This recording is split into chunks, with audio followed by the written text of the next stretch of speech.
Palikuwa na kijiji kimoja kinaitwa Miundu, kijiji ambacho kimejificha katikati ya milima ya Livingstone. Ilikuwa ni huko kusini mwa Tanzania.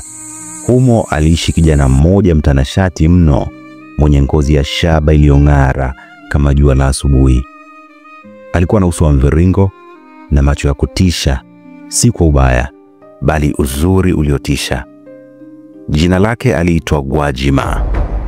Gwajima hakuwa kijana wa kawaida, alikuwa ni Mnyakyusa wa damu aliyezaliwa huko Tukuyu.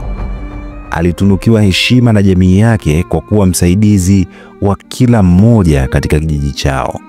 Lakini moyo wake ulijaa huzuni. Mama yake kipenzi Bi Mwandu alikuwa anatamani kufa, akiumia na saratani ya tumbo. Madaktari wa mjini wote walimshindwa.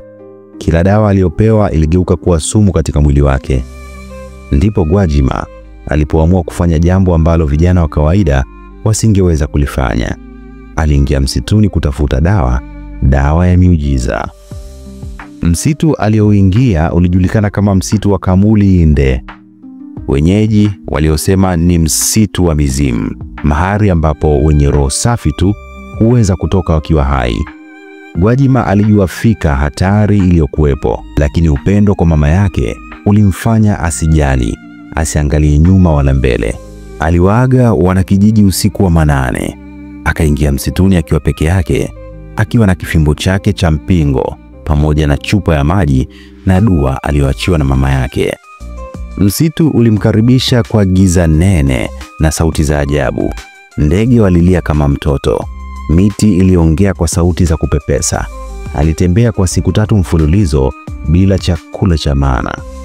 Siku ya 4 alipofika eneo la mto unaoitwa Mto Mbwenji, aliketi chini ya mti wa mkuyu. Akaomba. Alilia, akaomba msaada kutoka kwa Mungu kwa sauti ya ndani.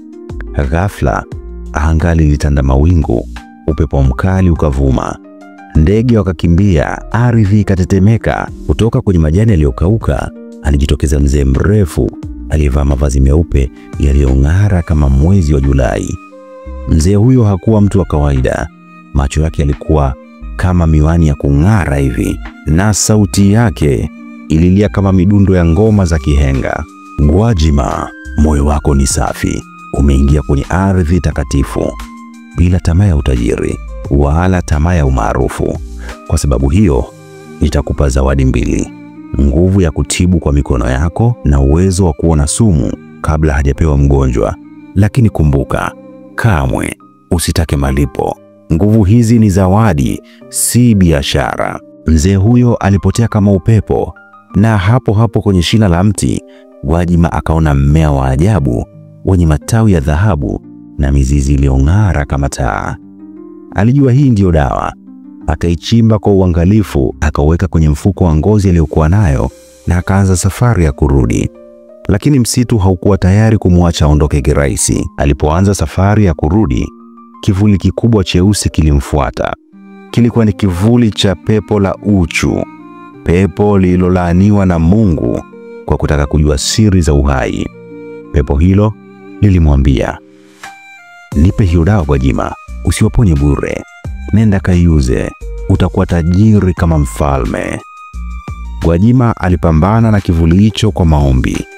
Alipiga goti, akaweka fimbo yake ardhini, akasema, sitauza uhai, nitautoa bure kama Mungu alivyonipa bure.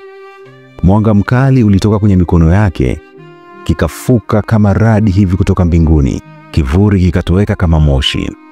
Msitu ukanyamaza kimya. Njia ya kurudi ikafunguka ghafla mbele yake kama njia ya bahari kwa wana wa Israeli.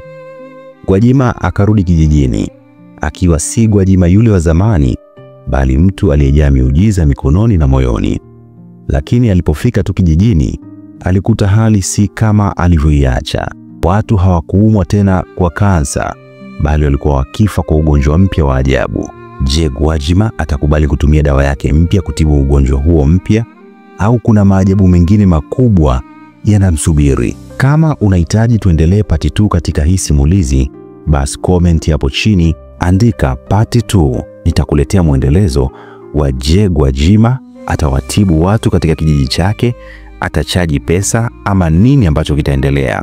Mimi naitwa Jimmy Godfrey. Hii ni Bongo Star Media.